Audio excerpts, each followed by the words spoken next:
Alright, we're playing against this guy, Alex, but e4. Guy, this is basically freeelo. I'm going to even tell you what I'm going to do. In the opening, I'm just going to put a pawn in the center. I'm going to take out my pieces, and that's it. In the middle game, I'll simply improve, and then this man will just lose. This is absolute technique, guys. This is known as the Italian game. Freeelo. You just do this, you do this, and you win. I'm going to castle next. Depending on what he plays. Oh, he's trying to, he wants the advanced gambit, but we will resist temptation. Principles is what we have chosen. Alright, so I've simply castled my king, guys. Like, this needs no explanation. You get your king out of the center. Then he's attacking my pawn on e4. I defend pawn. That's what I like about the Italian. You just see what he's threatening, and then you stop it. He plays d6. He's threatening bishop g4. We stop bishop g4. He's gonna castle. I develop a piece. Guys, it is simple chess. Oh, wait, he does this. I still develop a piece. Alright? It's just you putting a pawn in the center and just taking out your pieces. Look at this though. My bishop not doing anything. Develop the bishop into the game. Very simple stuff, guys. Very simple stuffs. We could learn about when and when not to sacrifice here. Is he brave enough to push that pawn 2 squares, guys? If he plays g5, we will learn today when to sacrifice material. I have a bishop. Oh, this is a 2451, and he allows bishop takes f6, and you guys can't reach this level. This is a 2451, guys. This is what the chess looks like, and you guys can't reach it. Now look at this. Knight to h4. This is how we attack the structure. So after today, everybody is supposed to pass at least 2450 after seeing this game. This man is about to get kicked out of his misery. Knight to h4. Or maybe my title frightened him. Wait. When somebody takes something for you, don't just react. I'm checking my counter attacks first, guys. So queen to h4. I mean, I don't see how it like crashes through. So masters. Look at this. Center control achieved. Weakness on target. King absolutely vulnerable. This is where masters prevail. So I'm gonna look. When I told you what I was gonna do from the starting of the game, guys, I'm like, I took out my pieces. Check. King safety. Check. Pawn in the center. Check. Now it's put pieces and improve them, guys. Look at this. I am attacking weaknesses in my opponent's camp. F6 pawn under pressure. He can't take the pressure. It's absolutely painful for the black pieces right now. He might try to play like knight g6. Then I will squeeze this knight into f5. Even more pain. So he's looking to see if he can actually put his knight on g8. Oh my god. Alright, nice. Hold on. This is not the time to mouse slip. This is the time to murder. Knight to f5 here, and we have now crossed into our opponent's half, guys. This could be finished with just 1, 2, 3 moves. What have we learned here today? Never double your f6 pawns unprovoked. Like here, oh, he has stopped queen to h5. Was it by an accident, or is he strong at chess? Do we play A, pawn to g3, or do we B, look for a move, guys, in our opponent's half of the board? Look at this beautiful, absolutely beautiful knight to d5. First we develop, then we improve the pieces. Now, this is not even a trade, guys. Like, if he dares to take this, we will hit him with, again, we're not reactive. Like, he takes our knight, we just improve the position and place our queen on h5, and that would have been checkmate. You know what? This guy is even making his move. Let me commentate. Like, guys, if he took this, I would play q to h5 and then he would have resigned. Practice your visualization. So he does this instead, and he gives me the pawn scotch-free. We will just simply tell him thanks. So we take an f4, and I'm going to take an f4 again with the queen. And it's done. He is now pausing. Like, obviously you take back by knight, but he's pausing to, again, reconsider his life choices. It's like, why did I come online today? I could have been absolutely comfortable sleeping, but that I am here in pain. Now, rook to g6. He's trying to use the double pawns. Like, like double pawns create open files, guys. So you could actually use some pieces there. Like, it's a miserable position, but he's 24-51, so I can, again, appreciate the effort.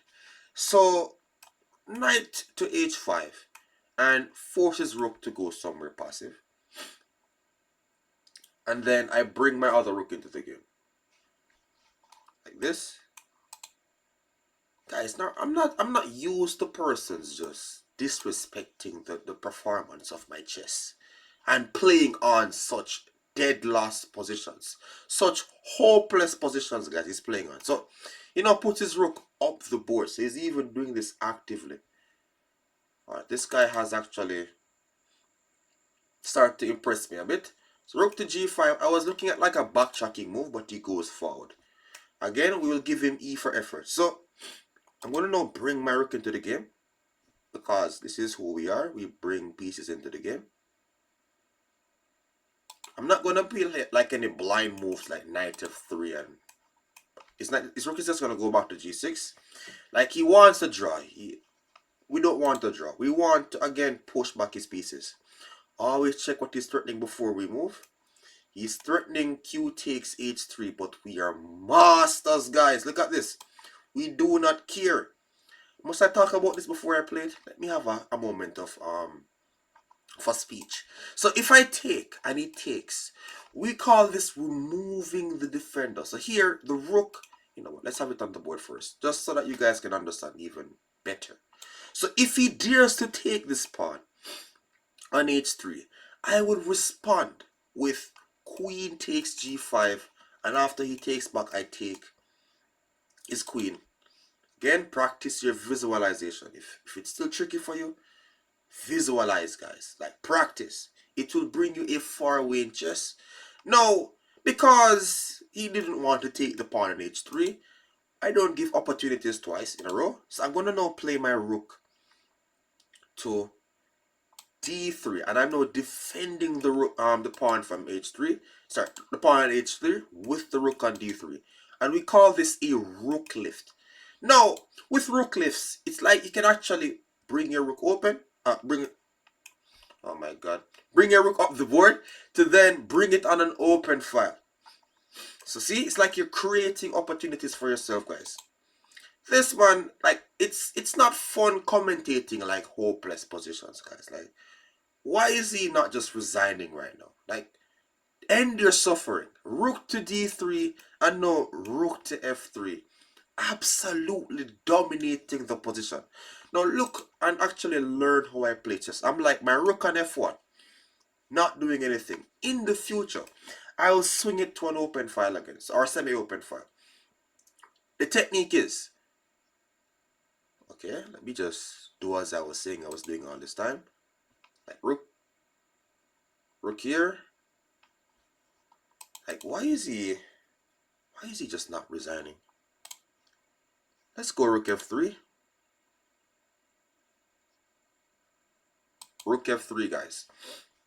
Then I'm going to swing my other rook, and then rook to d5. So any piece in chess that is not doing work, we give it work. So I pause the commentary for like 2 seconds, to just respect the funeral that this one is about to go through.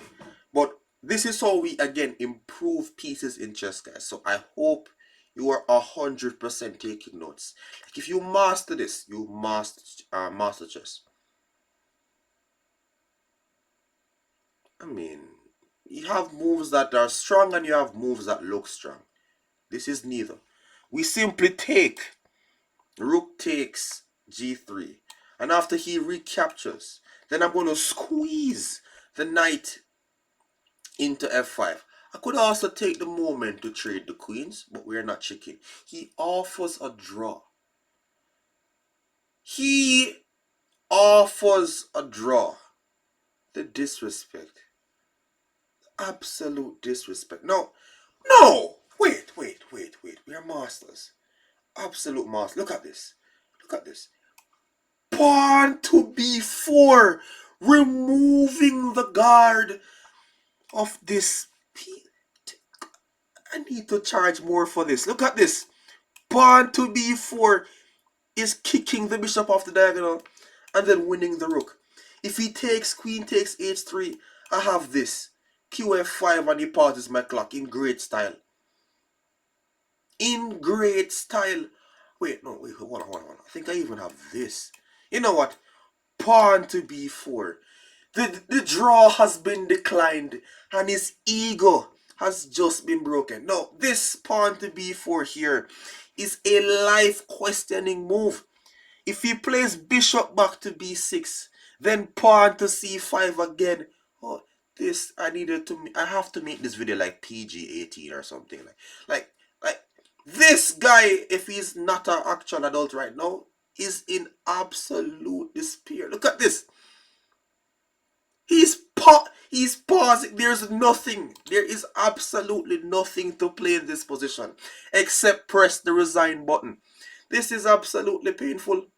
Pawn to b4 on the board, guys. Like, there's no comment. Didn't he not hear what I was saying before? So if I take on f7, he's going to play king to h8. You know what's the worst thing about this position, guys? My knight on h4 is a boss. So I could simply take on c5 and I have accomplished everything. It's just a lost position. No. Because I am a professional at making beatings much painful, I am going to take here this, guys. I'm going to take this on f7 first. He's going to go back and then I'm going to repeat the position. So look at this. Or wait. So if I take, it's done. It's done, right? I don't even have to like waste time and give a queen check. Like, he likes to waste time, but I'm not that guy. I'm not that guy. Take the piece and take him out of his misery. Is there any draw opportunities? No, there's not. There's just a resign button waiting to be pressed. This knight on the rim is protecting g2 like a boss. Guys, the disrespect is the fact that this man didn't even give me a chance to act. Oh! When somebody attacks you in chess, guys, do we retreat? No, we do not. We counter-attack. You know what? I could actually give a check first to make it more painful and then capture. You know, because he's not, I'm giving him like a time to resign. Like, please resign. But takes. He's going to take back and then I'm going to take on h3. Now, because I, pause for a while and then captured on g7, he resigned. Now, thanks again for watching, guys, and subscribe and like for more videos like this. See you again in next time.